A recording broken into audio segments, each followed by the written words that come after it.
आएको छैन सर।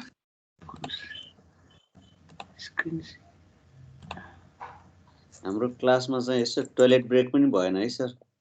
ए अब चाहिँ भयो? स्क्रिन शेयर भयो? भयो सर, आए। कि ब्रेक लिने हो? होइन सर, अरू सधैँ यस्तै हो भने मैले अहिलेलाई होइन।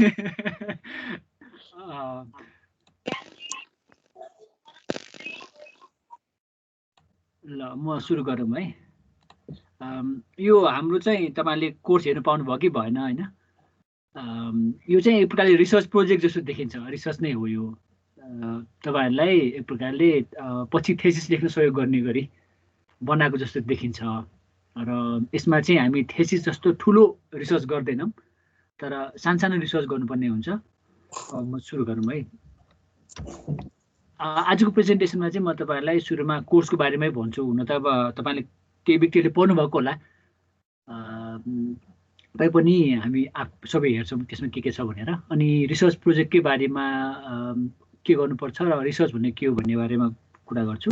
अनि अहिले रिसर्च प्रोजेक्ट चाहिँ मा के हुनुपर्छ, त्यो स्ट्रक्चर के छ भन्ने त्यो कोर्समै भएको कुरालाई अलिक विस्तृतमा कुरा गर्छौँ। अनि हामीले के विषयमा रिसर्च गर्न सक्छौँ, ठुलो विषयहरू, त्यो कुरा गर्नेछौँ।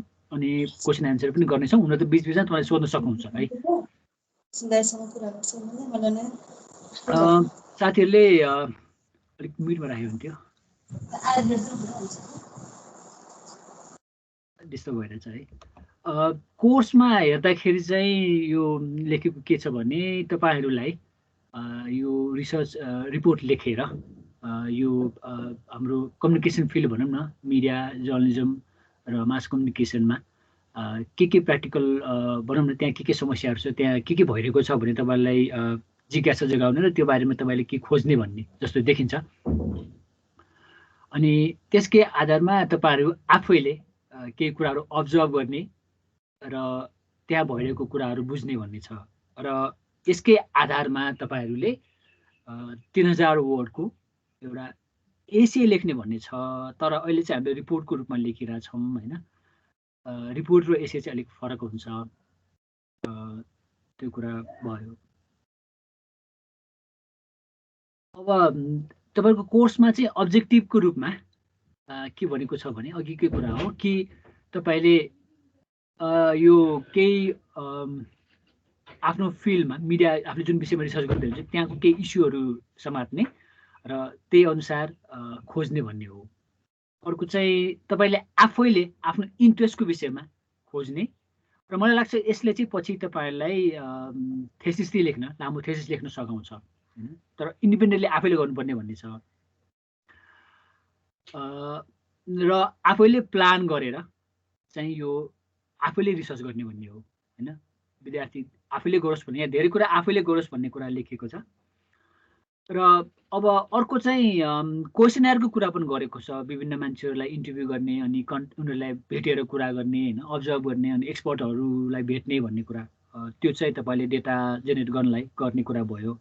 र यसमा क्वेसनर भने पनि हामी इन्टरभ्यू अनि अब्जर्भेसन सबै कुरा नै हुन्छ भनौँ। यो मेथडको कुरा हो जुन म डिटेलमा पछि भन्नेछु।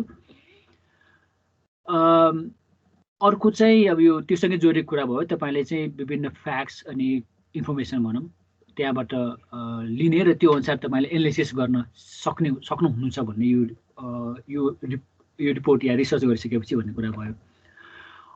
अनि त्यसमा चाहिँ कसरी ह्यान्डल गर्ने भन्ने कुरामा चाहिँ तपाईँले अब सुरुमा आफ्नो आइडिया जेनेरेट गर्यो, त्यसपछि त्यसलाई कसरी प्रेजेन्ट गर्नुहुन्छ त्यो प्रेजेन्ट गर्यो, अनि त्यो रिपोर्टको रूपमा लेख्ने भन्ने भयो। अनि सकेसम्म चाहिँ आफ्नै इन्ट्रेस्टको विषयमा गऱ्यो भने चाहिँ त्यो काम गर्ने पनि मोटिभेसन हुन्छ कि, भनेको आफूलाई केही जिज्ञासा हुन्छ त्यसलाई खोज्दै जानुभयो भने चाहिँ राम्रो हुन्छ भनेर तपाईँको आफ्नै इनिसिएटिभमा यो होस् भन्ने चाहना गरेको छ। र यसमा गाइड चाहिँ हुनसक्छ भन्ने कुरा चाहिँ छ, तर थेसिसमा जस्तो यो हुँदैन। र यसमा भएको के छ भने तपाईँ आफैले रिसर्च गर्नुपर्ने, अनि गाइडले चाहिँ तपाईँले चाह्यो भने केही कुराहरू भन्ने मात्र होइन। यहाँ भनेको त रोल अफ द त्यो गाइडको चाहिँ ब्रिफ काउन्सिलिङ मात्र हुन्छ, त्यो पनि रिक्वेस्ट गरे मात्र भन्ने छ कि सकेसम्म तपाईँले आफैले आफ्नो इन्ट्रेस्टको विषयमा खोज्नुभयो भने राम्रो हुन्छ। अघि भने जस्तै यो तपाईँले 3000 वर्डको रिपोर्ट लेख्नुपर्ने हुन्छ। त्यसमा हुने चाहिँ मेन इन्ट्रोडक्सन हो, त्यसमा अनि मेन बडी हुन्छ, अनि कन्क्लुजन अनि रिफरेन्सेस, त्यो मेन सेक्सन भयो यिनीहरूको होइन। यसमा डिटेलमा हामी फेरि कुरा गर्ने छौँ, बट A4 साइजमा 3000 वर्डको भनेको छ। इभ्यालुएसन कसरी गर्ने भन्दाखेरि तपाईँले त्यो कसरी रिसर्च गर्नुभयो होइन, अनि तपाईँको अप्रोच के हो, मेथड के प्रयोग गर्नुभयो, अनि तपाईँको प्रेजेन्टेसन, तपाईँले फाइन्डिङ चाहिँ कसरी प्रेजेन्ट गर्नुभयो, तपाईँको ल्याङ्ग्वेज हेर्ने, अनि तपाईँले जुन कुरा भन्नुहुन्छ त्यो कति सिलसिलेवार छ भन्ने कुरा हेर्ने भनेको छ। अनि तपाईँको थिम, तपाईँले के विषयमा छान्नुभयो, तपाईँले मेथड के प्रयोग गर्नुभयो, अनि तपाईँले जुन विषयको रिसर्च गर्दै हुनुहुन्छ त्यो विषयलाई कसरी कन्सिस्टेन्सी भनेको सिलसिलेवार रूपमा गर्न सक्नुभयो भन्ने पनि हेर्ने भनेको छ। अर्को चाहिँ तपाईँले यो तपाईँको अप्रोच पनि हेर्ने भनेको छ। त्यो भनेको यो सबै यो मार्क्स दिँदाखेरिको कुरा हो। तपाईँले त्यो यो कुरा चाहिँ हाम्रो कोर्समै भनेको छ। यो तपाईँको जुन अब्जेक्टिभ हो, तपाईँ रिसर्च क्वेसन र मेथड मिल्छ कि मिल्दैन त्यो कुरा हेर्ने। यो कन्सेप्चुअल फ्रेमवर्कको कुरा गरेको छ होइन। यो चाहिँ हाम्रो मेन थेसिसमा आउँछ। यहाँ चाहिँ हामी त्यति महत्त्व दिँदैन विथ कन्सेप्चुअल फ्रेमवर्क भन्ने कुरा। कन्सेप्चुअल फ्रेमवर्क भन्ने कुरा चाहिँ तपाईँले जुन विषयमा रिसर्च गर्दै हुनुहुन्छ त्यसमा अलिक थ्योरी प्रयोग गरेर अरूले गरेको तरिका या आफ्नोभन्दा के फरक छ या त्यस्तो कुरा गर्ने, या अरूले गरेको तरिकाले गर्ने कि भन्ने फ्रेमवर्कको कुरा हो। यसमा हामी धेरै जाँदैनौँ। तपाईँको प्रेजेन्टेसनको कुरा भयो, तपाईँले इन्फर्मेसन कहाँबाट ल्याउनु भयो होइन, अनि तपाईँको डेटा चाहिँ नयाँ छ कि छैन भन्ने कुरा पनि यहाँ भनेको छ होइन। हुन त अब कहिलेकाहीँ पुरानो डेटा पनि हुनसक्छ। नयाँ डेटा भन्न खोजेको चाहिँ आफैले खोजेको विषयलाई हामीले अहिलेको लागि चाहिँ लेटेस्ट इन्फर्मेसन भनौँ। अनि तपाईँको प्रेजेन्टेसन चाहिँ तपाईँको भाषा अनि स्टाइलको कुरा, अनि तपाईँले कम्पाइलेसन कसरी गर्नुभयो कि भन्ने कुरा छैन। अनि सबै कुरा हेर्दाखेरि मलाई के लाग्यो भने यो अहिले जुन सोचेको छ, यहाँ हुन त एसी पनि भनेको छ र रिपोर्ट दुवै भनौँ न, हामीले चाहिँ अहिले रिपोर्टै मानौँ, किनभने त्यो हुँदाखेरि थेसिस लेख्न सहयोग हुन्छ। यसमा चाहिँ यो एक प्रकारले थेसिसभन्दा के कारण फरक छ भन्दाखेरि यसमा चाहिँ लिट्रेचर रिभ्यू भन्ने हुँदैन। लिट्रेचर रिभ्यू भनेको चाहिँ तपाईँले जुन विषयमा रिसर्च गर्दै हुनुहुन्छ त्यो विषयमा अरूले अहिलेसम्म के भनिसकेका छन्, के विधि प्रयोग गरिसकेका छन्, त्योभन्दा तपाईँको फरक के हुन्छ त भन्ने तपाईँले भन्न सक्नुपर्ने हुन्छ, जुन चाहिँ लिट्रेचर रिभ्यू भन्छौँ। यो चाहिँ यहाँ छैन। त्यही कारणले मैले यसलाई मिनी थेसिस जस्तो भन्न खोजेको छु होइन। त्यो त्यसरी गर्दाखेरि चाहिँ अहिले हुन्छ। अहिले चाहिँ हामीले यसलाई मिनी थेसिस भनौँ, लिट्रेचर रिभ्यू हुँदैन। तपाईँको चाहिँ मेन इम्पेरिकल डेटा हुन्छ। तपाईँले जुन विषयमा रिसर्च गर्न खोज्नु भएको छ त्यो विषयमा तपाईँले मान्छेलाई भेटेर डेटा ल्याएर त्यसको प्रेजेन्टेसन गर्ने हो।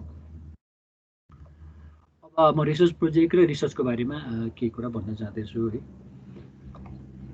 अब अघि मैले भने जस्तै अहिले सोचेको चाहिँ यो रिसर्च प्रोजेक्ट चाहिँ पुरै इम्पेरिकल होस्, तपाईँले आफैले खोजेको भनेको, तपाईँले आफैले रिसर्च गरेको कुरा आउनु पर्यो र त्यो आफ्नो फाइन्डिङलाई चाहिँ प्रेजेन्ट गर्न सकोस् राम्ररी भन्ने ध्यान दिएको देखिन्छ।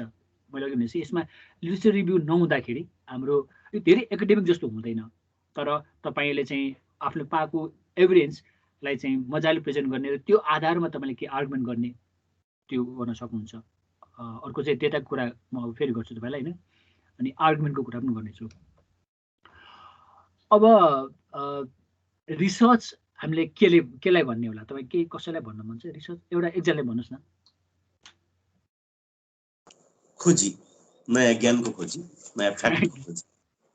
ज्ञानको खोजी भन्दा धेरै ठुलो कुरा भयो। नयाँ तथ्य खोजी सर। ओहो, नयाँ ठिक, अहिलेको लागि यही नै भनौँ हाम्रो लागि। हजुर हजुर, नयाँ तथ्यकै खोजी हो। नयाँ तथ्य खोजी हो, हामीले चाहिँ के कुरा खोज्ने हो र त्यो हाम्रोसँग के प्रश्न हुनु पर्यो होइन। अब केही सजिलो लागि त हामी कन्टेन्ट एनालिसिस गर्छौँ, त्यो कुरा म चाहिँ भन्छु। जस्तै भनौँ अब मलाई ठ्याक्कै इन्ट्रेस्ट लागेको थियो भनेको अहिले जस्तै अलिक अगाडि यो मिटु भन्ने आइडिया, मिटु भन्ने कन्सेप्ट धेरै आयो होइन। एउटा मिटु भनेको चाहिँ सेक्सुअल हेरेसमेन्टको केसमा आएको भयो। जस्तै त्यो विषयमा चाहिँ नेपाली मिडिया ठुलो हुँदैन, तर तपाईँले जस्तै भन्नुभयो एउटा कान्तिपुर या काठमाडौँ पोस्टले के कुरा ल्याएको पनि थियो। काठमाडौँ पोस्टले चाहिँ मिटु भन्ने यो जुन मुद्दा भयो त्यसलाई चाहिँ कसरी प्रेजेन्ट गर्यो भन्ने तपाईँले हेर्न चाहनुभयो भने तपाईँ त्यो प्रश्न भयो भने तपाईँले त्यसरी नै खोज्नुहुन्छ नि होइन। त्यसपछि तपाईँले एभिडेन्स बटुल्नुहुन्छ, डेटा खोज्नुहुन्छ, कान्तिपुर हेर्नुहुन्छ, यो चाहिँ कन्टेन्ट एनालिसिसको कुरा भयो है। अनि त्यही आधारमा तपाईँले केही आर्गुमेन्ट गर्नुहुन्छ। जस्तै भन्नुहुन्छ होला कान्तिपुरले चाहिँ मिटुलाई धेरै नै, काठमाडौँ पोस्टले चाहिँ मिटुलाई चाहिँ अलिक बढी नै प्रमोट गर्यो, या त्यो गर्दाखेरि चाहिँ जसलाई आरोप लगाइएको हो त्यो मान्छेको उनलाई सोधिएन भन्ने कुरा। जस्तै यसमा मैले भन्नु खोजेको चाहिँ कृष्ण भट्टराईको कुरा हो होइन, उनको कुरा आएको थियो, त्यो कसरी प्रेजेन्ट गरेको थियो भने तपाईँले त्यो प्रश्न खोज्नुहुन्छ। मैले अहिले पनि भन्दैछु है, तपाईँको यो अहिलेको रिसर्च प्रोजेक्ट चाहिँ ठुलो रिसर्च होइन, सानो रिसर्च अनि सानो डेटामा खेल्ने हो। तपाईँले सानो डाटा अब बटुल्ने हो र त्यो आधारमा तपाईँले केही कुरा आर्गुमेन्ट गर्ने हो। अब डेटा भन्दाखेरि चाहिँ अब हामीलाई अहिले हुन त अब डाटाको जमाना भन्छौँ हामीले, अस्ति कम्युनिकेसनमा पनि कुरा गर्दाखेरि मान्छे कम्युनिकेसनमा कि यो डाटा भन्ने कुरा चाहिँ अहिले भनौँ न इन्टरनेटको डाटाको कुरा होइन, यो यहाँ चाहिँ हामी नम्बरको कुरा गर्छौँ होइन, एभिडेन्सको कुरा हो। तपाईँले स्ट्याटिस्टिक प्रयोग गरेर त्यो नम्बर पाउनुहुन्छ होला होइन, कतिजनाले जस्तै भनौँ पत्रिकामा कतिजना मान्छे काम गर्छन् भन्ने कुरा, या पत्रकारको तलब नै कति हो भन्ने कुरा सायद त्यो पाउनु गाह्रो हुन्छ, तर त्यो कुरा होइन। अब फ्याक्टको कुरा पनि भयो होइन, जस्तै भनौँ कान्तिपुरले चाहिँ 2000देखि चाहिँ कान्तिपुर अनलाइन सुरु गर्यो भन्ने फ्याक्ट जस्तो कुरा भयो। अनि न्यारेटिभ पनि हुन्छ, तपाईँले पत्रकारसँग कुरा गर्नुहुन्छ होइन।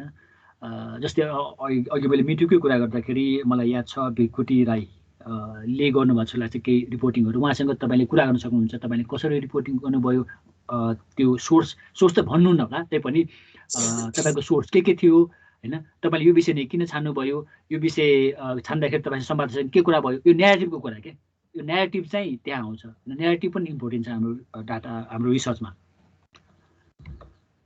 अब आर्गुमेन्ट चाहिँ चाहिन्छ हामीलाई। आर्गुमेन्ट गर्दाखेरि चाहिँ तपाईँले के कुरा पाउनुभयो, तर त्यो गर्दाखेरि तपाईँको के अजम्सन हुन्छ कि, जस्तै हामीले यहाँ देखाइएको छ, यहाँ भनेको छ, जस्तै भनौँ यो चाहिँ हामीले मिलेको कुरा त भएन। तपाईँले चाहिँ यहाँ भनेको छ कि तपाईँले चाहिँ एक ठाउँमा बस्नुभयो, तपाईँले त्यहाँ चाहिँ टाढादेखि चाहिँ केही कराएको जस्तो सुन्नुभयो होइन। अनि त्यो हुँदाखेरि तपाईँलाई हामीलाई के थाहा छ भन्दाखेरि कुकुरहरू कराउँछ या भुक्छ भन्ने थाहा छ। त्यो कारणले हामी के त्यसपछि त्यो हाम्रो अजम्सन भयो होइन, भुक्छ भने हामीलाई थाहा छ नि त, त्यो वारेन्ट भन्ने त्यो हो।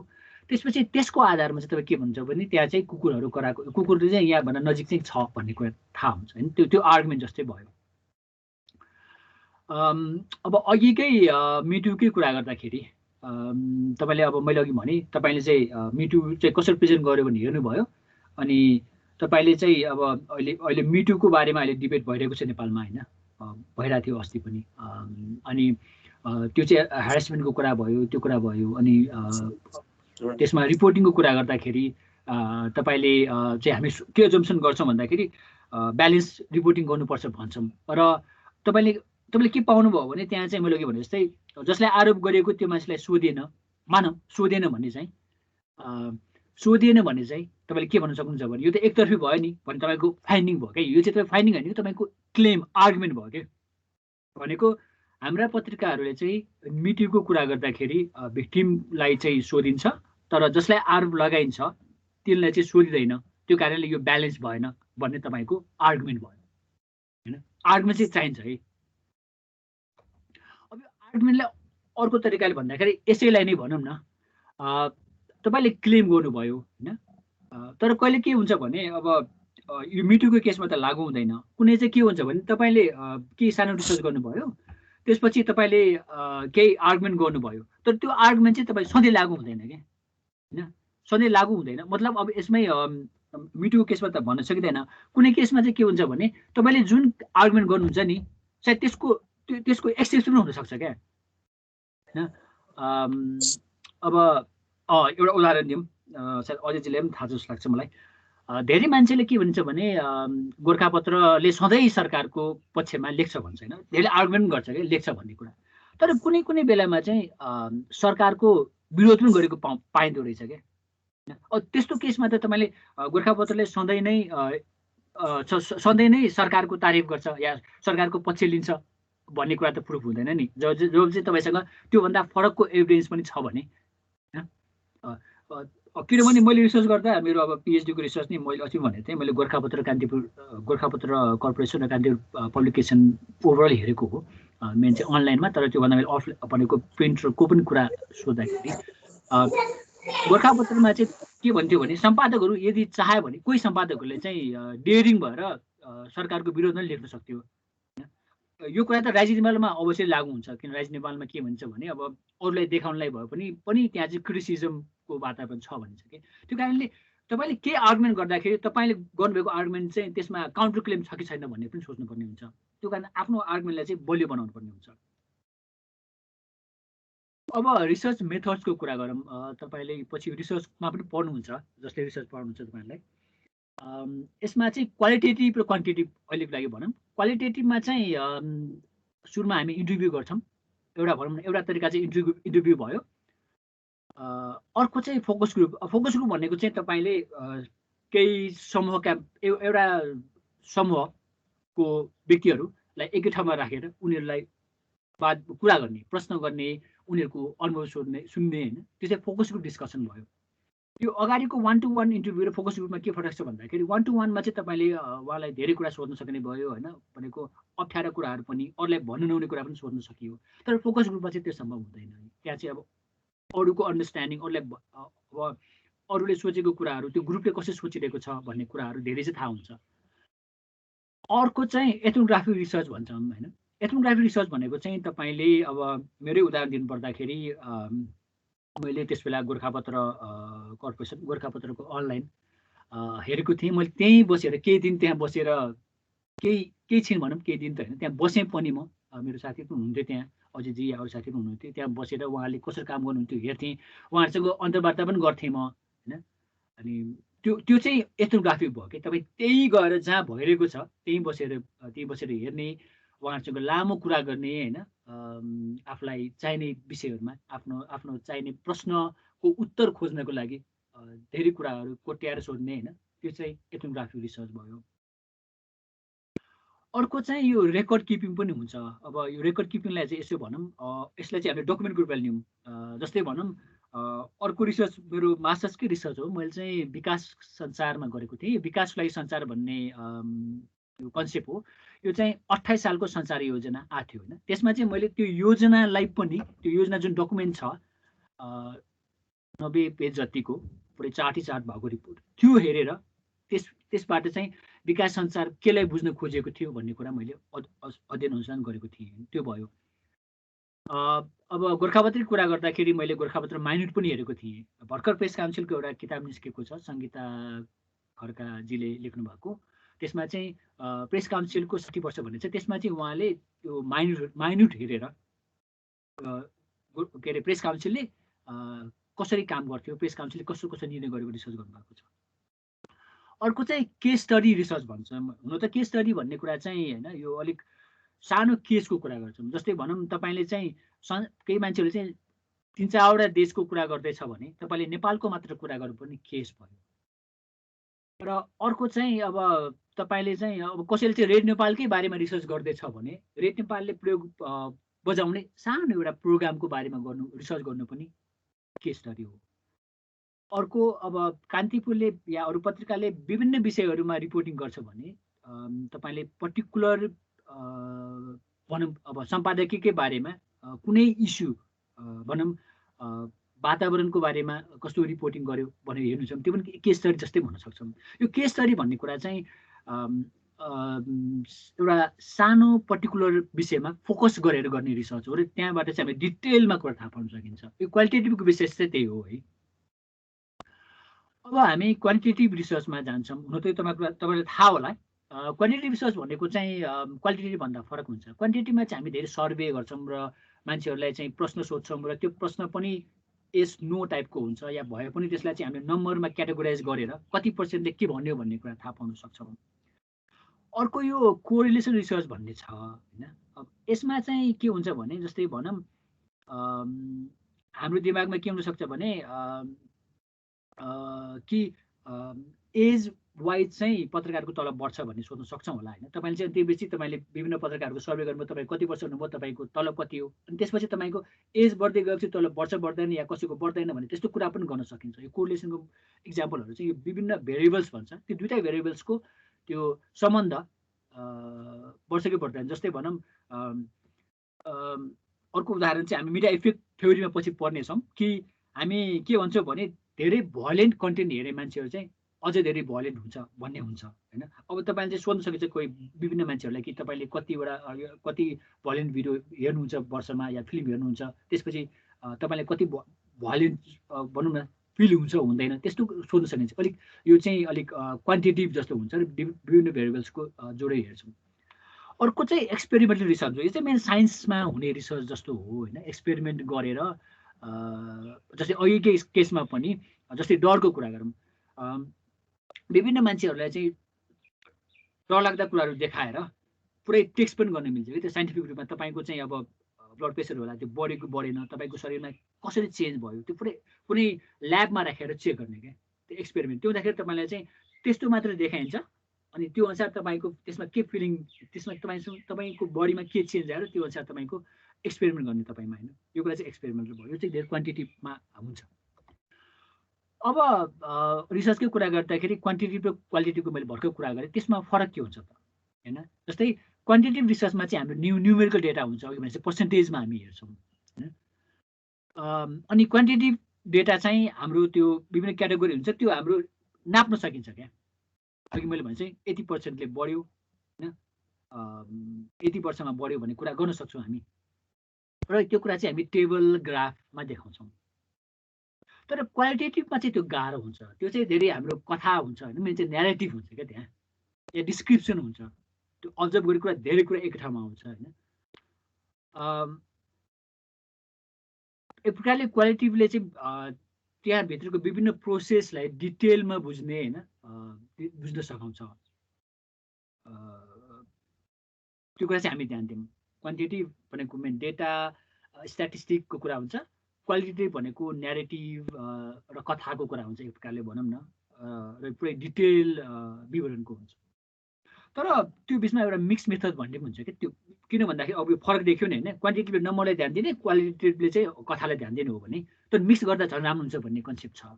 त्यसमा चाहिँ के हो भने अघिको उदाहरण दिँदाखेरि केही पत्रकारहरूलाई भनौँ, पत्रकारहरू र सम्पादकको सम्बन्धको बारेमा भनौँ न, भनेको रिपोर्टर र सम्पादकको सम्बन्धबारे तपाईँ के सानो रिसर्च गर्दै हुनुहुन्छ भने तपाईँले सुरुमा चाहिँ सर्वे गर्नुहुन्छ होइन। सर्वे गर्नुहुन्छ अनि सर्वेबाट के फाइन्डिङ आउँछ नि तपाईँलाई कि त्यहाँ हुनसक्छ हाम्रो सम्बन्ध राम्रो छैन भन्ने होला। तर त्यसपछि तपाईँले त्यो चाहिँ निश्चित पत्रकारहरूलाई फेरि सोध्नुहुन्छ, इन्टरभ्यू गर्नुहुन्छ, इनडेप्थ इन्टरभ्यू गर्नुहुन्छ। तपाईँको कस्तो सम्बन्ध हुन्छ, दिनमा के हुन्छ होइन, अस्ति के भयो, राम्रो के भयो, नराम्रो के भयो होइन, त्यस्तो कुराहरू डिटेलमा सोधिने। अनि त्यो सबैलाई मिक्स गरेर गर्ने रिसर्च चाहिँ मिक्स मेथड भनिन्छ। अहिले यो कुरा हामी बुझौँ। अब हाम्रो रिसर्च प्रोजेक्टमा चाहिँ के हुनुपर्छ भन्ने होइन, अघि भने चाहिँ इन्ट्रोडक्सन हुनुपर्छ, मेन बडी हुन्छ, फाइन्डिङ, कन्क्लुजन हुन्छ र रिफरेन्स हुन्छ। इन्ट्रोडक्सन भन्दाखेरि चाहिँ यो इन्ट्रोडक्सन सेक्सनमा मेन हुने कुरा भनेको ब्याकग्राउन्ड अफ रिसर्च। जस्तै भनौँ अघि मैले भने जस्तै अब अहिलेको कुरा गर्दा तपाईँले चाहिँ सानो एउटा रिसर्च गर्न खोज्नुभयो कि जुन अब अस्ति लकडाउन भयो, लकडाउन हुँदाखेरि चाहिँ कान्तिपुर नभनौँ या साप्ताहिक पत्रिका मा चाहिँ यो कान्तिपुर पब्लिकेसनले के निर्णय गर्यो त, के काम गर्यो त भनेको पत्रकार र उनीहरूको सम्बन्धको बारेमा बुझ्नलाई त्यो रिसर्च गर्ने हो भने तपाईँले एक प्रकारले अब ब्याकग्राउन्डको लागि चाहिँ तपाईँले के भन्नु सक्नुहुन्छ भने योभन्दा अगाडि पनि भूकम्प भएको थियो, भूकम्प पनि त्यहाँ केही चेन्ज भएको थियो होइन, त्यो चेन्ज के भयो त्यो कुरा। अनि त्यसपछि तपाईँले अहिले लकडाउन भएको छ, लकडाउनको बेलामा चाहिँ अब भन्न सकिन्छ ब्याकग्राउन्डको कुरा। त्यस बेला धेरै पत्रिकाहरूबाट चाहिँ पत्रकारहरू निकालिए, त्यो कुरा अरू कुरा गर्न सकिने भयो होइन। ब्याकग्राउन्डको कुरा क्या, ब्याकग्राउन्ड भनेर फेरि हाम्रो चलन चाहिँ के छ भने मैले थेसिस हेर्दा पनि देखेको र अहिले रिसर्च रिपोर्टहरू हेर्दा पनि हाम्रो चलन चाहिँ के छ भने कि पत्रिकाको कुरा गर्दाखेरि पुरै गोर्खापत्रको कुरा गर्ने या सुधा सागरको कुरा गर्ने होइन, रेडियोको कुरा गर्दाखेरि रेड नेपालको इतिहासै लेख्ने होइन, त्यस्तो गर्ने होइन। ब्याकग्राउन्ड अहिले ख्याल गर्नुपर्ने हाम्रो यो जम्मा 3000 वर्डको पनि हो होइन। त्यो हुँदाखेरि तपाईँले चाहिँ ब्याकग्राउन्डको कुरा गर्ने, तर आफ्नो रिसर्च फोकस भएर ब्याकग्राउन्डको कुरा गर्ने। अनि तपाईँले रिसर्च क्वेसन हुनु पऱ्यो। अब यहाँ चाहिँ के छ भने हामी कहाँ अब्जेक्टिभ भन्ने पनि चलाउँछ, रिसर्च अब्जेक्टिभ तपाईँको रिसर्च क्वेसन नै हुनु पऱ्यो। मैले अघि भने चाहिँ कि हामी कहाँ सम्पादक र पत्रकारको सम्बन्धको बारेमा रिसर्च गर्दै हुन्छ भने तपाईँले के भन्नु सक्नुहुन्छ भने कान्तिपुरभित्र पत्रकार र सम्पादकको सम्बन्ध कस्तो छ भन्ने मेरो रिसर्च क्वेसन हो क्या। रिसर्च क्वेसन के हुनु पर्यो तपाईँको? रिसर्च क्वेसन के भनिन्छ भने तपाईँले खोज्न सक्ने रिसर्च क्वेसन हुनु पर्यो है। अहिलेको लागि त झन् तपाईँको यो सानो रिसर्च हो, तपाईँले ठ्याक्कै भन्न सक्नु, एन्सरै भन्न सक्नुपर्ने र आफूले खोजेर पाउन सक्ने रिसर्च क्वेसन भयो भने सजिलो हुन्छ। र अघि मैले भने यो रिसर्च क्वेसन चाहिँ तपाईँलाई अब अहिले काम गरिएको हुनसक्छ होइन, तपाईँले धेरै नै चासो भएको विषयमा गर्नुभयो भने बडा सजिलो हुन्छ र तपाईँले त्यसपछि त्यो काममा तपाईँले सधैँ भन्न लगातार लाग्न तपाईँ प्रेरित पनि हुनुहुन्छ कि तपाईँ त्यसपछि। अनि तपाईँले भन्नुपर्ने चाहिँ यो रिसर्च क्वेसन किन महत्त्वपूर्ण छ तपाईँको लागि, त्यो कुरा चाहिँ तपाईँले भन्नुपर्ने हुन्छ है। किन यो हामीले चाहिँ किन जानु पर्यो त, या त्यो किन मतलब किन महत्त्वपूर्ण छ। जस्तै भनौँ अघि केही सम्पादक र पत्रकारको कुरा गर्दाखेरि सम्पादक त देशको कुरा हो नि होइन, तर पत्रकार भनेको त फिल्डमा जाने हो नि, त्यो कुरा गर्न सकेन भने त मेन काम त पत्रकारको हो नि होइन। फिल्डमा या डेस्कमा हुने सम्पादकहरूले त यो प्रकारले त्यसलाई त्यसको अलिकति भेरिफाई गर्ने होला, त्यति मात्र गर्ने हो, एडिटको काम गर्ने हो नि। तर पत्रिकाको मेन काम त नभए सबैको बराबर हुन्छ, तर खोज्ने काम सबै त्यो रिपोर्टरले गर्छ। त्यो कारणले चाहिँ पत्रिकाको ओभरअल कन्टेन्ट र समाजलाई गर्ने योगदानमै पनि रिपोर्टरको भ्यालु हुन्छ। त्यो कारणले म हेर्दैछु त्यो भन्न सक्ने भयो होइन। मैले इम्पोर्टेन्सको कुरा गरेको, अरू विषयमा अरू हुनसक्छ होइन। विकास सञ्चारको कुरा गर्दाखेरि किन मिडियाले चाहिँ समाजमा रोल खेल्नुपर्ने हुन्छ समाज चेन्जको लागि, त्यो कारणले चाहिँ मैले हेर्नु खोजेको भन्न सक्नुहुन्छ। अब मैले भर्खर मेथडको कुरा गरेँ, तर हाम्रो के भनिन्छ भने मेथड भन्दा पनि हामी मेथोलोजीको कुरा गर्छौँ क्या। यो मेथोलोजी भनेको चाहिँ के हो भने यो मेथडभन्दा अलिक बढी हुन्छ, मेथडको कुरा मात्र होइन। मेन चाहिँ तपाईँले जुन रिसर्च गर्दै हुनुहुन्छ होइन, त्यसबाट जुन तपाईँले डेटा निकाल्नुहुन्छ नि, त्यो तपाईँलाई काम लाग्छ लाग्दैन। तपाईँले जुन रिसर्च क्वेसन छ, मैले अघि भने जस्तै यदि अब तपाईँले चाहिँ मिटुको बारेमा रिसर्च गर्दै हुनुहुन्छ भने, अब तपाईँले कान्तिपुरको बारेमा गर्दै हुनुहुन्छ भने मिटुको मात्र गर्दै हुन्छ, तपाईँले अरू त हेर्नु परेन नि होइन। मिटुकै बारेमा आएको न्युजहरू हेर्न सक्नुहुन्छ, सम्पादकहरू हेर्न सक्नुहुन्छ, डेटा त्यो नै हो कि होइन भन्ने कुरा। अनि अब अर्को चाहिँ कसलाई राख्ने होइन, कसलाई सोध्ने, के हेर्ने भन्ने कुरामा चाहिँ अघि अब हामीले सम्पादकको कुरा गर्दाखेरि अब कोही व्यक्तिले चाहिँ सम्पादकको बारेमा मात्र रिसर्च गर्दै हुनुहुन्छ भने तपाईँले सम्पादकलाई सोध्नु पर्यो नि, अरूलाई त्यो बारे सोधेर के मतलब भएन नि होइन। त्यो कारणले तपाईँको मेथोलोजीले चाहिँ त्यो भन्छ क्या। तपाईँको क्वान्टिटिभ हो भने तपाईँले डेटामा फोकस गर्नु पर्यो होइन, अनि क्वालिटेटिभ हो भने चाहिँ डेटा भनेको मैले नम्बरमा फोकस गर्नु पर्यो। क्वालिटी भनेको कुरा चाहिँ न्यारेटिभमा फोकस गर्नु पर्यो होइन, डकुमेन्ट एनालिसिस गर्नु पर्यो, त्यो कुरा चाहिँ तपाईँको क्वालिटी हो। मिक्स भयो भने त्यसरी नै गर्नु पर्यो। भन्ने खोजेको तपाईँलाई रिसोर्स सुहाउँदो तपाईँले मेथड छान्नुभयो कि भएन, र त्यसैकै आधारमा तपाईँले आर्गुमेन्ट जुन गर्नुहुन्छ नि, अघि मैले भनेको आर्गुमेन्ट चाहिँ राम्रो गर्नुभयो कि भएन, मतलब कि तपाईँले त्यहाँ एक्सेप्सन छ भने त्यो कुरा स्वीकार गर्नु पर्यो।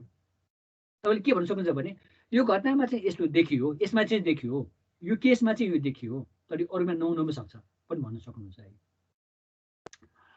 अब मेन बडीमा जाउँ। मेन बडीमा चाहिँ हाम्रो मेन फाइन्डिङ हो होइन, हामी लेख्नुपर्ने फाइन्डिङ र एनालिसिस गर्नु पर्यो कि त्यो जुन फाइन्डिङ छ त्यो फाइन्डिङ चाहिँ कसरी प्रेजेन्ट गर्ने होइन। त्यो प्रेजेन्ट गर्ने एउटा उपाय भनेको चाहिँ स्ट्याटिस्टिक हो भनेको टेबल देखाएर। तर हामी कहाँ एउटा चलन के छ भने जहाँ पनि स्ट्याटिस्टिक देखाउने अनि यसो पाइ चार्ट देखायो या टेबल देखायो होइन, त्यसपछि त्यो फाइन्डिङ भयो जस्तो गरिन्छ क्या। जस्तै मेन चाहिँ कन्टेन्ट एनालिसिस गर्दाखेरि हामी चाहिँ त्यो गर्छौँ, 80% यस्तो यति कान्तिपुरको फ्रन्ट पेजमा के बारेमा न्युज के समाचार आयो भन्दाखेरि यसमा यो आयो, यसमा आयो, यसमा आयो भन्ने जस्तो। तर स्ट्याटिस्टिक को महत्त्व चाहिँ छ, तर कहिलेकाहीँ चाहिँ के हुन्छ भने त्यो अनावश्यक रूपमा होइन त्यो सर्वे गरेर त्यो पर्सेन्टेजमा ल्याएर त्यो त्यति भ्यालु हुँदैन होइन।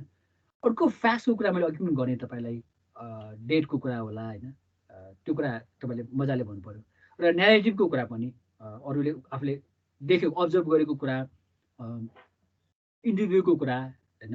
जस्तै म कान्तिपुरको कुरा गरौँ, मलाई याद छ म कान्तिपुर पब्लिकेसनको न्युजमा पनि बस्दै थिएँ, मैले अब्जर्भेसन कुरा गर्दैछु है। त्यहाँ बस्दाखेरि चाहिँ मेरो जरा मोदीको भ्रमण थियो नेपालमा, अनि त्यस बेला चाहिँ फेसबुक पेज हेर्दै थिएँ, त्यही म सँगै बसेर। अनि त्यस बेला चाहिँ कमेन्ट लेख्न थाल्यो कि विभिन्न अडियन्सले, अनि कमेन्टमा चाहिँ मोदीलाई गाली गर्न थालेको थियो होइन।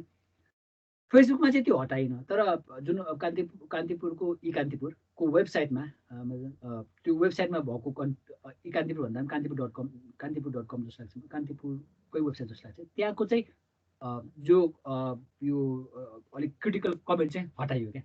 अनि मैले सोधेँ किन हटाएको भन्दाखेरि अनि त्यो त राम्रो देखिँदैन नि भन्ने कुरा गरेको थियो कि मलाई पत्रकारहरूले। यो त नेगेटिभ भयो नि होइन, यो कुरा तपाईँको स्ट्याटिस्टिक्समा आउँदैन। त्यो चाहिँ महत्त्वपूर्ण हुन्छ।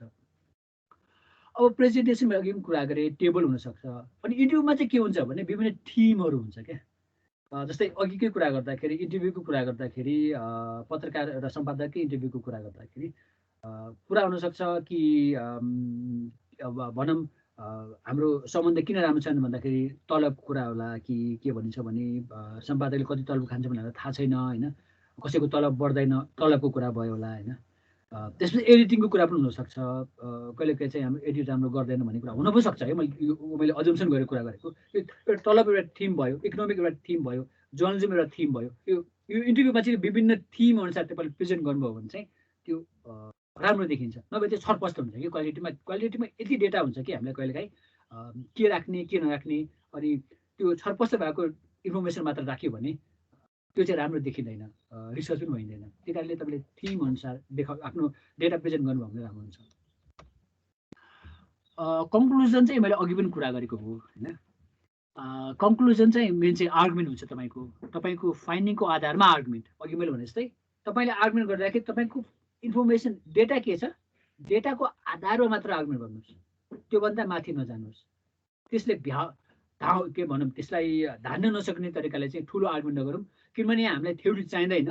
हाम्रो मेन ध्यान चाहिँ आफूले बटुलेको डेटा जुन छ त्यसबाट के आर्गुमेन्ट गर्न सकिन्छ त्यो मात्र गर्ने। र कन्क्लुजनमा तपाईँ लेख्न सक्नुहुन्छ त्यो आर्गुमेन्ट किन महत्त्वपूर्ण छ भन्ने पनि भन्न सक्नुहुन्छ।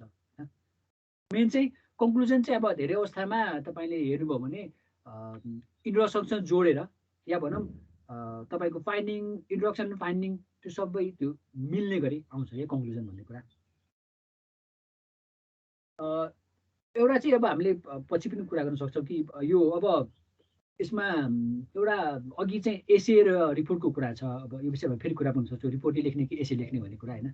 एसे लेख्यो भने चाहिँ हामी एसे लेख्नु पर्दैन। एसेमा चाहिँ सिम्पली इन्ट्रोडक्सन हुन्छ। इन्ट्रोडक्सनमा चाहिँ अब मलाई लागेको अहिले यो तपाईँको मेथोलोजीको कुरा गरेको भन्दाखेरि रिपोर्ट नै लेख्नुपर्ने हुन्छ होइन। एसेमा चाहिँ त्यसो लेख्दैन कि इन्ट्रोडक्सन तपाईँले कसरी हेर्नुभयो भने इन्ट्रोडक्सन हुन्छ, त्यसपछि मेन बडी हुन्छ, कन्क्लुजन हुन्छ होइन। मेथड पनि अलिअलि कुरा गर्न सकिन्छ। त ठिक छ, अहिले हामी रिपोर्ट नै भनौँ होइन। रिपोर्ट नै माने पनि सही हुन्छ, किनभने यसले चाहिँ तपाईँले पछि थेसिस लेख्ने पनि सहयोग गर्छ। अर्को चाहिँ रिफ्रेसको कुरा छ होइन। रिफ्रेसमा चाहिँ अब मैले योभन्दा अगाडि पनि केही पोलिगनका साथीहरूको यो थेसिस प्रपोजल थेसिस पनि हेर्दाखेरि पनि कि त्यहाँ चाहिँ यो रिफ्रेन्स भन्ने कुरा र यो अलिक नबुझे जस्तो हो होइन। अनि साइटेसन पनि नबुझे जस्तो के। रिफ्रेन्स भन्ने कुरा चाहिँ तपाईँले रिसर्च गर्दाखेरि अहिलेकै कुरा गर्दाखेरि भनौँ तपाईँले त्यो लेख्ने जुन कुरा पढेर तपाईँले इन्फर्मेसन बटुल्नुहुन्छ नि त्यो कुरालाई मात्र साइट गर्ने हो क्या। यसलाई चाहिँ कहिले चाहिँ वर्क साइटेड पनि भन्छ केही मान्छेहरूले। अब हाम्रो केसमा अहिलेको केसमा चाहिँ हामीले ठुलो लिटरेचर रिभ्यू गर्नु पर्दैन होइन। लिटरेचर रिभ्यू पनि गर्नु पर्दैन जस्तो देखिन्छ। त्यो हुँदाखेरि तपाईँले जस्तै अघि कुरा गर्दाखेरि कान्तिपुरको कुरा गर्दाखेरि कान्तिपुरको बारेमा अहिले गरेको रिसर्च केही कुरा तपाईँले साइड गर्न सक्नुहुन्छ नि। त्यो तपाईँको ठ्याक्कै रिसर्चकै विषयमा नभयो भने जस्तै कान्तिपुरकै बारेमा मोहन मैनालीले कान्तिपुरमा कसरी मोनोपोली भयो भन्ने लेख्नु भएको छ होइन। त्यसबाहेक कान्तिपुरमै काम गरेका केही व्यक्तिहरूले आफ्नो अटोबायोग्राफी लेखेका छन् होइन। अब केही भन्नुपर्दा किशोर नेपाल साप्ताहिक भयो होइन, किशोर नेपाल पनि म्यागजिन भयो, किशोर नेपाल लेख्नु भएको छ, विजय कुमारले लेख्नु भएको छ। भर्खरै हो क्या, भर्खरै होइन 2-3 वर्ष अगाडि उजिर मगरले पनि आफ्नो अटोबायोग्राफीमा कान्तिपुरमा काम गर्दाखेरिको लेख्नु भएको छ होइन। अर्को एकजनाले एम्बुसमा 6 वर्ष भन्ने किताब लेख्नु भएको छ। मैले नाम ठ्याक्कै बिर्सेँ, कस्तो नाम बिर्सेँ। त्यो व्यक्तिहरू लेख्नु भएको छ होइन। त्यो त्यसरी साइड गर्न सक्नुहुन्छ। या तपाईँले केही कन्टेन्ट एनालिसिस गर्दै हुनुहुन्छ भने त्यो कन्टेन्टको पनि तपाईँले साइड गर्न सक्नुहुन्छ है। अर्को त्यो कारणले यो रिफ्रेस भनेको तपाईँले यो जुन होल रिपोर्ट लेख्नुहुन्छ त्यसबेला तपाईँले के सहयोग लिनुभयो त्यो साइड गर्ने हो। र त्यो कुरा चाहिँ तपाईँको टेक्स्टमा पनि आउनु पर्यो, इन्ट्रोडक्सन या मेन बडीमा पनि त्यो कुरा आउँछ, या कहिलेकाहीँ कन्क्लुजन पनि आउँछ। भनेको हाम्रो जो साइटेसन स्टाइल छ एपिए स्टाइल हो होइन। त्यो अरूले पनि दिन सक्छ, म पनि दिन सक्छु होइन। त्यो भनेको एउटा टेक्स्टमा त्यो कुरा साइड हुनु पर्यो। रिफरेन्समा चाहिँ तपाईँले फरक तरिकाले साइड गर्नुपर्ने हुन्छ, होल साइड गर्ने हो। मेन चाहिँ हाम्रो टेक्स्टमा हुने साइटेसन जसलाई इन्टेक्स पनि भन्न सकिन्छ साइटेसन होइन, त्यो साइटेसनमा चाहिँ हामीले लेखकको सरनेम कमा अनि वर्ष मात्र लेख्छौँ होइन। तर हाम्रो रिफरेन्समा जुन हाम्रो रिफरेन्स सेक्सन हुन्छ त्यहाँ चाहिँ तपाईँले त्यो ओभरले लेख्नुपर्छ। लेखकको नाम मेन चाहिँ अहिले चाहिँ हाम्रो त्यसै छ भनेको सरनेम र नेम, त्यसपछि साल ब्राकेट अनि किताब हो भने किताबको नाम होइन, अनि प्रकाशकको नाम, त्यो चलन छ। मैले झन् छुट लाएको थिएँ। मैले त्यो प्रपोजलमै हेर्दाखेरि के पनि पाएको थिएँ भने केही मान्छेले इन्टरभ्यू गरेको कुरा पनि त्यहाँ राखिदिएको थियो कि पहिला, त्यो चाहिँ हुँदैन। तर अहिलेको केसमा चाहिँ तपाईँ इन्टरभ्यूको साइड गर्ने तरिका अर्कै हुन्छ, यो कुरा रिफरेन्समा आउँदैन होइन। मेरो पर्सनल इन्टरभ्यू भनौँ विथ समवन डेट त्यो ब्राकेटमा राख्छौँ, त्यो कुरा हामी पछि पनि सिक्न सक्छौँ। र मेन हामीले ध्यान दिनुपर्ने रिफरेन्स भन्ने कुरा चाहिँ हामीले त्यो कुरा माथि टेक्स्टबाट आउनुपर्छ क्या, टेक्स्टमै आएको कुराले मात्र ल्याउने हो। तपाईँले टेक्स्टमा नआएको कुरा राख्नु पाउनुहुन्न। जस्तै तपाईँले पहिलाको किताब हेर्नुभयो भने कुनै किताब लेख्नलाई लिएको सामग्रीहरू भन्ने टाइपले सरर नाम हुन्थ्यो, माथि टेक्स्टमा चाहिँ के हुँदैन थियो कि, त्यो होइन। अहिले चाहिँ हामी त्यो नगरौँ। अब केहीमा चाहिँ एपेन्डिक्स पनि राख्न सकिन्छ, त्यो चाहिँ एडिसनल मेटेरियल हो। यो भनेको अन्तिम सेक्सनमा है। यो चाहिँ अहिले अरूमा पाएको देखेर मैले भनेको होइन। केही चाहिँ जस्तै तपाईँले इन्टरभ्यू लिनुभएको छ त्यसको क्वेसन, त्यस्तै क्वेसन एयर राख्नु भएको छ, त्यो क्वेसन एयर चाहिँ के थियो भन्ने त्यो चाहिँ जो पढ्दै हुनुहुन्छ उहाँलाई चाहिँ अलिक बढी जानकारी दिउँ भनेर। हुन त मैले एउटा थेसिस देखेको थिएँ मार्टिन चौतारीमा, अहिले पनि छ कि त्यसमा एकजना रिसर्चरले आफूले सर्वे गर्नुभयो। त्यो सर्वे गर्दाखेरि जो मान्छेको सर्वे गर्ने सबैको त्यो पनि राखेर देखाएको थियो कि यत्रो मोटो थेसिस, त्यो चाहिँ गर्नु आवश्यक छैन, त्यो त अनावश्यक नै भयो। हुन त अब एउटा मेकानिजमले के हुनसक्छ भने त्यो जसले रिसर्च गर्यो त्यो चाहिँ राम्रो गर्यो कि गरेन होइन, जुन भनेको चाहिँ त्यो कुरा चाहिँ त्यहाँ तपाईँको रिसर्चमा देख्यो कि देखेन भन्ने कुरा हेर्नलाई त्यो क्वेसन सबै राख्न त सकिन्छ, तर त्यो चाहिँ अनावश्यक हो। अब रिसर्च चाहिँ हामी के विषयमा गर्न सक्छौँ भन्ने कुरा गरौँ, यो विषयमा पछि पनि कुरा सकिन्छ होइन, तर अहिले छोटोमा। अब हाम्रो विषय नै मास कम्युनिकेसन र जर्नलिजम हुँदाखेरि हामीले किताबको बारेमा रिसर्च गर्न सक्यौँ, पत्रिकाको बारेमा अभियसली गर्न सकिहाल्यौँ होइन, फोटोग्राफीको बारेमा गर्न सक्यौँ, फिल्मको बारेमा गर्न सक्यौँ, टेलिफोनको बारेमा गर्न सक्यौँ, अहिले त मोबाइलको कुरा पनि छ त्यो गर्न सक्यौँ, रेडियोको बारेमा गर्न सक्यौँ, टेलिभिजनको बारेमा गर्न सक्यौँ, कम्प्युटरको बारेमा गर्न सक्यौँ, इन्टरनेटको बारेमा गर्न सक्यौँ, सोसियल मिडिया भयो, एडभर्टिजमेन्ट भयो, पब्लिक रिलेसन भयो। अब यसमा अलिक छुटेको भनेको अडियन्सको कुरा भयो होइन, त्यो बाहेक अरू के छुट्या छ, अडियन्स भयो मेन चाहिँ यसो सोचौँ, अडियन्स, मिडिया इन्स्टिट्युसन्सको कुरा भयो होइन, अनि कन्टेन्टको कुरा।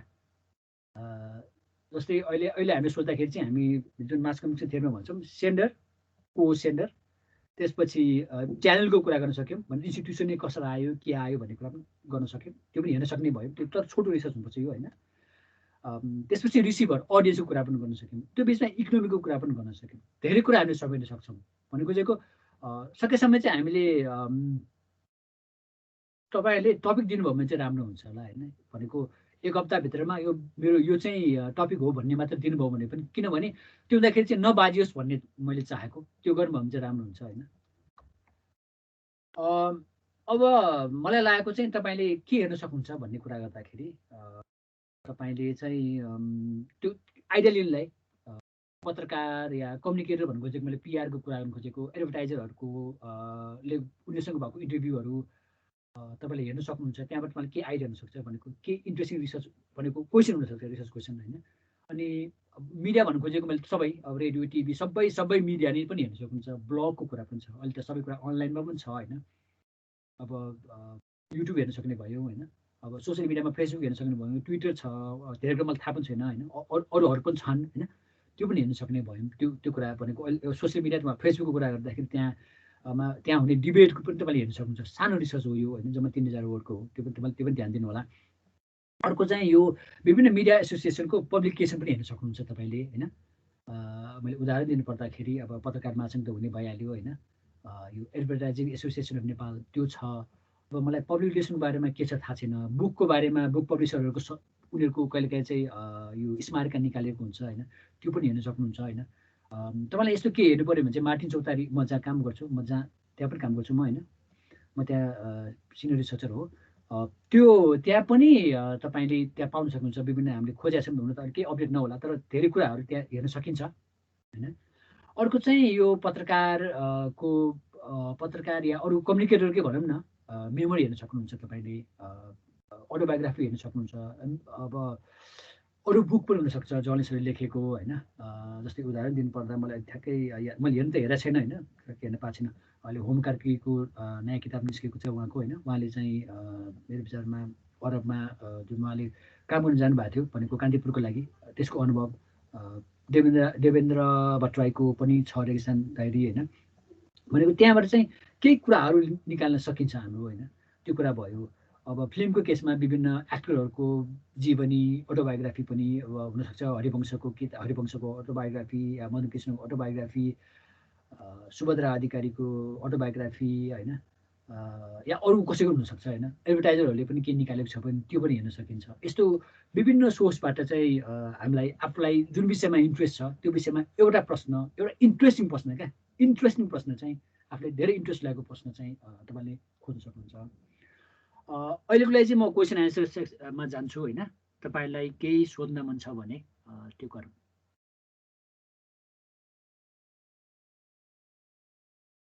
हामी कति 45 भएछ भनेको, मेरोमा 15 भयो।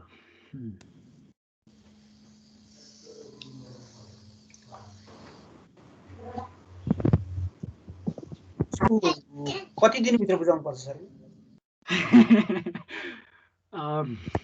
त्यसको टाइम फ्रेम अविरलजीले मलाई 1 महिनाभित्र भन्नुभएको छ होइन।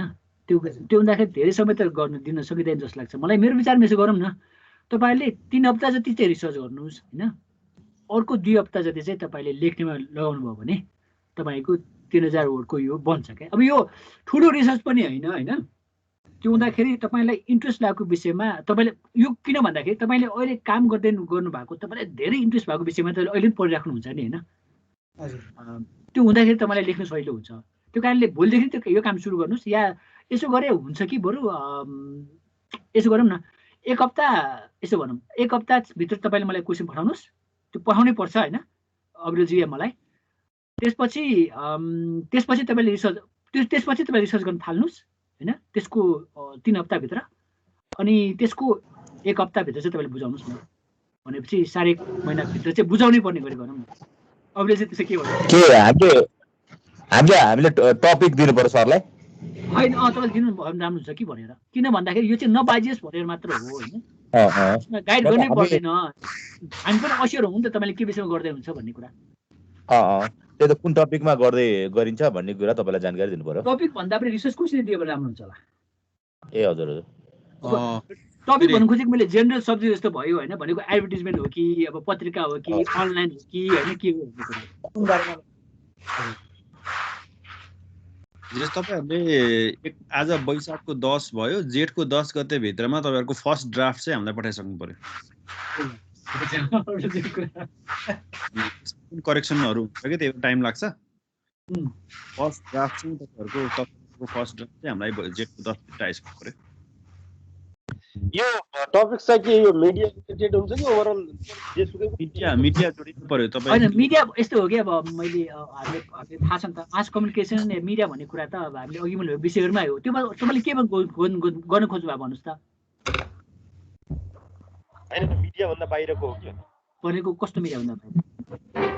अरू विषयवस्तु हुन सक्छ नि सोसाइटीका। त्यो त हुँदैन। हाम्रो विषय नै जर्नलिजम, मास कम्युनिकेसन जर्नलिजम हुँदाखेरि मास कम्युनिकेसन र जर्नलिजम होइन। मैले भने नि किताबको बारेमा हुनसक्छ, सोसियल मिडिया हुनसक्छ, पत्रकारको बारेमा हुनसक्छ, अडियन्सको बारेमा हुनसक्छ होइन। यस्तो हुनसक्छ कि सैलिन सर, मिडिया त्यससँग त मिडियाको इम्प्याक्ट मैले जस्तै भने जस्तै सुकुम्बासीकै कुरा हो मिडिया र सुकुम्बासी भन्ने जस्तै तपाईँको त्यसको टपिकका चाहिँ रिलेटेड टपिक गराउनु सकिन्छ। तर यो तपाईँले के गर्नु छ भने चाहिँ क्लियर हुनुपर्छ। मिडिया सुकुम्बासी भनेको के त? अब मिडिया सुकुम्बासीले प्रयोग गर्ने, सुकुम्बासी भनेका व्यक्तिहरूले प्रयोग गर्ने मिडियामा त्यो मिडियालाई चाहिँ सुकुम्बासीको भन्ने जस्तै त्यस्तो टाइपको रिसर्च टाइपको तपाईँको त्यस्तो हुन्छ नि। मैले सोध्नु सर कुनै फर्म्याटहरू छ कि? फर्म्याटै भनेर त अविरलजी हामीसँग छ।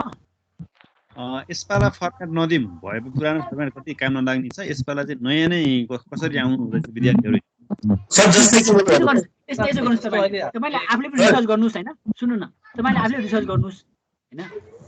यो थेसिस नै भयो तर थेसिसमा चाहिँ हामीले के भने मैले भने लिटरेरी रिभ्यू चाहिँ गर्नु पर्दैन तपाईँ किन टाइम पनि छैन त हामीसँग मलाई लागेको जस्तो अब कोभिड लागेको पनि 1 वर्ष भयो 1 वर्षमा ओभरअल मिडियाको रोल कस्तो रह्यो भनेर गर्न सकिन्छ कि सकिँदैन सर त्यो ठुलो हुँदैन त्यो त थेसिसकै विषय त्यो ठिक छ तपाईँले गर्न खोज्नु भएको कुरा ठिक छ हैन जस्तै तपाईँले भने जस्तै त्यो कोभिडकै कुरा लिएर चाहिँ कोभिडको विषयलाई लिएर आएको फेक न्युज भन्ने टाइपले एउटा स्पेसिफिक हुनु न हो त्यो गर्दा त्यसमा पनि धेरै पनि नजानुहोस् है जस्तै म सजिलो बाइदिन्छु तपाईँलाई सर्टेन कुनै एफएममा आएको चाहिँ कोभिडको विषयमा आएको फेक न्युज भनेर अनुसन्धान गर्नु सकिराख्नु भयो होइन यसमा यो पनि गर्न सकिन्छ भनेको मैले ठ्याक्कै नाम दिएको तर हाम्रो जुन उमेश श्रेष्ठले चलाउनुहुन्छ सिएमआरको छ नि त्यो वेबसाइटमा फेक न्युज बारेमा के न्युज आयो त त्यो त हेर्न सक्यो नि त तपाईँको छोटो भयो त्यसपछि सानो रिसर्च हो कि यो ठुलो रिसर्च नसोच्नु अघि भनेको त त्यो मास्टर्स थेसिस पिएचडी थेसिस बन्न सक्छ त्यसमा होइन ठुलो चाहिँ नगरौँ हामीलाई टाइमै छैन हामीसँग सर अनि जुन अहिले यो प्र्याक्टिकल हामी गर्न लाग्छौँ नि सर हाम्रो एक्जामको लागि यो नि एउटा प्र्याक्टिकल वर्क हुन्छ कि के हुन्छ सर यो एक्जाम भनेको तपाईँले सायद एक्जाम यसैबाट हुन्छ यसमा 100 मार्क्स हो हो 3 क्रेडिट आवर 100 मार्क्स तर अविरल सरलाई पनि मेरो हर्ष सरलाई पनि अहिलेको जति पनि थेसिस आछ नि हैन मैले यो विषय एउटा विषय आयो कि हैन सोध्न मन लागेछ सर पत्रकारहरू नेता भए राजनीतिक रूपमा चाहिँ उ भयो भन्ने विषय जस्तो हैन नेता कार्यकर्ता भए हजुर अहिलेको यो समाजको अति जटिल विषय पनि अलि भेग जस्तो पनि लाग्ने विषयमा कसैले थेसिस गरेछ कि छैन सर अहिलेसम्म आज कि छैन मैले देखेको छैन हैन तर मेरो दिमागमा एउटा प्रश्न चाहिँ चलिरहेछ कि भनेको नेपालमा पत्रकार भन्ने चाहिँ को हो भन्ने के हैन भने त अविरल सरले लेख्नु भएको छ है पार्टीकारिता कि पत्रकारिता भनेर सुन्नु न यो विषयमा तपाईँलाई इन्ट्रेस्ट छ भने हैन मलाई एउटा उपाय छ के सुन्नु म एउटा भन्दैछु मैले अघि नाम पछि मैले भन्छु होला किशोर नेपालको तपाईँले आत्मकथा पढ्नु भएको छ मेरो समय के भन्नु छ किशोर नेपालको आत्मकथा पढ्नु भएको छ हो त्यहाँ हेर्नुभयो भने पत्रकार चाहिँ केसम्म हुन सक्छ भनेको 1946 सालको आन्दोलनको बेलामा म इन्डियामा थिएँ भन्छन् हैन अब हामीलाई थाहा छ 62 आन्दोलनमा हामीले कसले के गर्यो भन्ने कुरा पत्रकारहरू हैन त्यसैले तपाईले कसैको अटोबायोग्राफी हेरेर जस्तै भनौँ किशोर नेपालकै हुन सक्छ हैन अब सानो रिसर्च गर्नु पायो भने राम्रै हुन्छ जस्तो लाग्छ के मलाई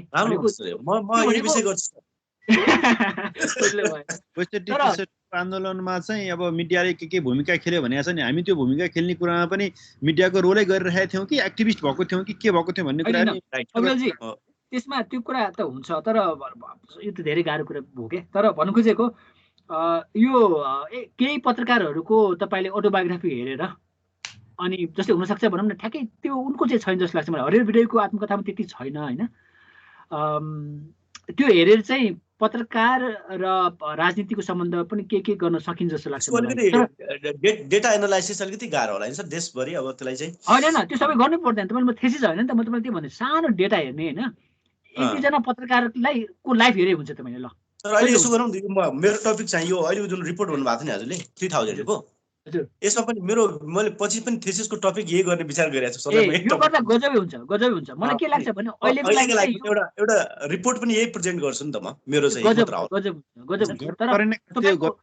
डेटा चाहिँ सानो हुनु पर्यो है डेटा सानो हुनु पर्यो अहिलेलाई एकजना या दुईजना पत्रकारलाई लिनुहोस् हैन अनि उहाँहरूको सकिन्छ भने यसो गरे गाह्रै छैन क्या हामी कहाँ भनेको कोही पत्रकार चाहिँ जस्तै भनौँ अब किशोर नेपालको कुरा मैले उहाँलाई इन्टरभ्यू पनि गराएको छु उहाँ गोर्खापत्रमा उहाँ हुनुहुन्थ्यो उहाँको अटोबायोग्राफी होइन त्यसपछि उहाँ चाहिँ पछि गोर्खापत्रमै उहाँ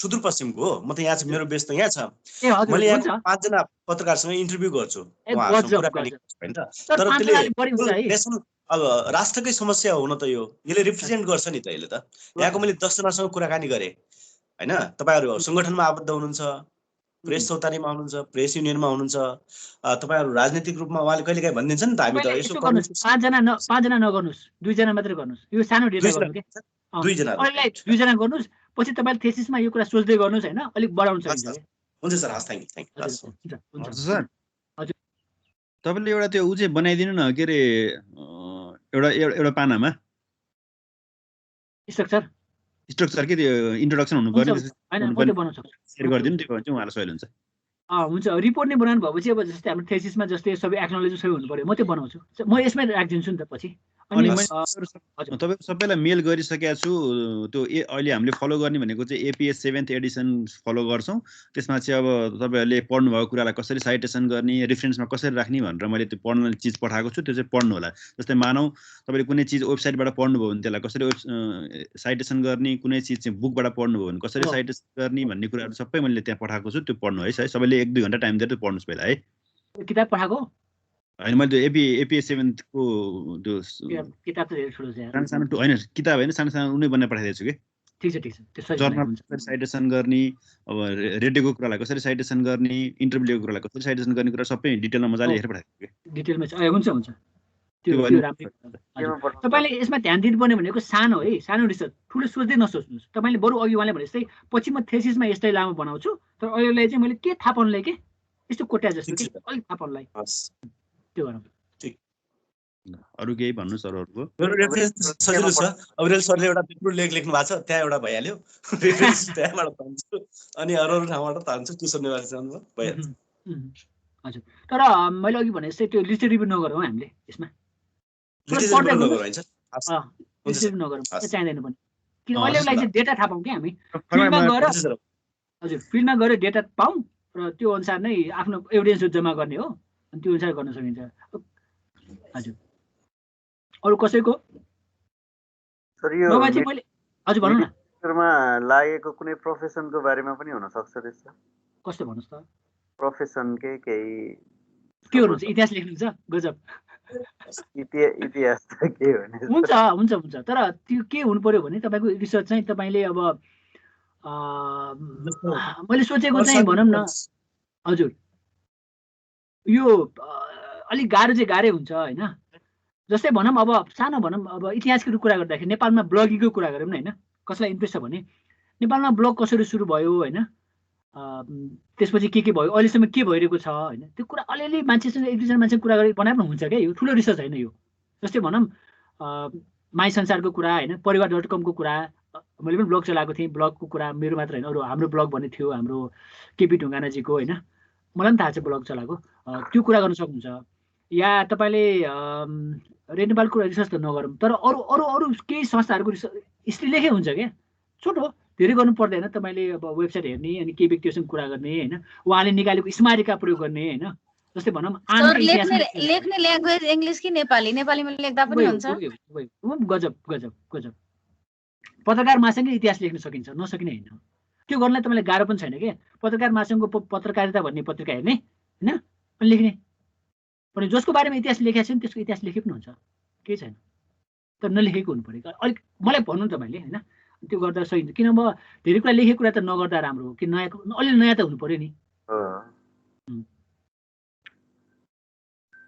अरू छ त्यो अविरल सरले अहिले केमा पठाएको भन्नुभएको थियो मेलमा पठाएको छु सबैलाई अहिले हो सर मेलमा 10 मिनेट भयो होला मैले चाहिँ अरू यहाँ मेरो स्लाइड बाँकी छ होइन हेरौँ है त अब मैले तपाईँको केही सोधिहालेँ होइन अब हुनसक्ने अघि अविरलजीले भन्नुभएको फेक न्युजको कुरा पनि हुनसक्छ होइन मैले त्यही भन्नु देखाउनु खोजेँ हो जुन फेक न्युजको बारेमा तपाईँले सानो एउटा केस लिन सक्नुहुन्छ ठुलो नलिउँ क्या कि अब एउटा गर्न सक्ने भनेको चाहिँ फेक न्युजमा कसले काम गर्दै हुनुहुन्छ भन्ने हुनसक्छ त्यसमा चाहिँ अब सिएमआरको संस्था भयो अर्को हाम्रो पानसको संस्था भयो दुईवटा संस्था कसरी आयो भन्ने पनि गर्न सकिन्छ त्यो छोटो भनेको अब सिएमआरको हाम्रो उमेशजीसँग कुरा गर्नुभयो अनि यता दिपकजीको कुरा गर्न सक्ने भयो होइन त्यसरी के आयो भने मेरो माइन्डमा आयो जस्तै केपी ओलीले बोल्नु भएको छ नि जुन अन्टसन्ट कुरा त्यसकै बारेमा एउटा रिसर्च गजब हुन्छ थाहा छ तपाईँलाई विदेशमा चाहिँ अब ट्रम्पको ट्विटरको रिसर्च भएको छ होइन गर्न सकिन्छ हामी गर्नु पनि त्यस्तै हो कि सानो गर्ने हो फ्याक्ट कुरा बाहेक अरू के कुरा भाषण गरेर चाहिँ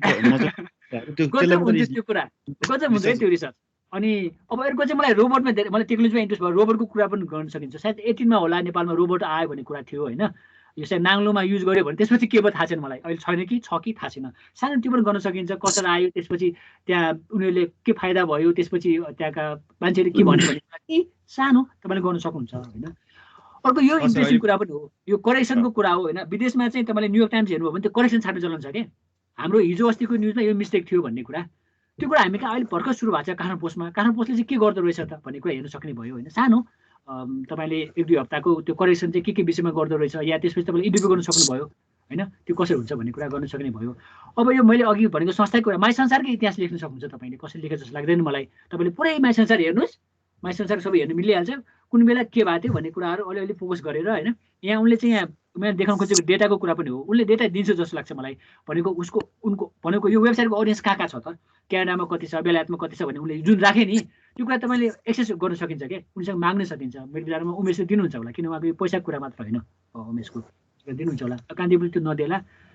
यो पनि हेर्न सकिन्छ, अडियन्स पनि हेर्न सक्छौँ हामीले भनेर मैले देख्नु खोजेको, अर्गनाइजेसन र अडियन्स हेर्न सक्ने भयो। अब फेसबुक पेज पनि गर्न सकिन्छ होइन। यो रुटिन अफ नेपाल बन्द भन्ने इन्ट्रेस्टिङ लाग्यो कि मलाई, मैले त्यति फलो गरेको छैन। तर नेपाल बन्दको लागि न्युज दिनेले कसरी अहिले न्युज दिइरहेछ त, नेपाल बन्द नहुँदाखेरि, यो इन्ट्रेस्टिङ कुरा हो नि होइन। त्यो सिपको एउटा सानो तपाईँले सोच्न सक्नुहुन्छ।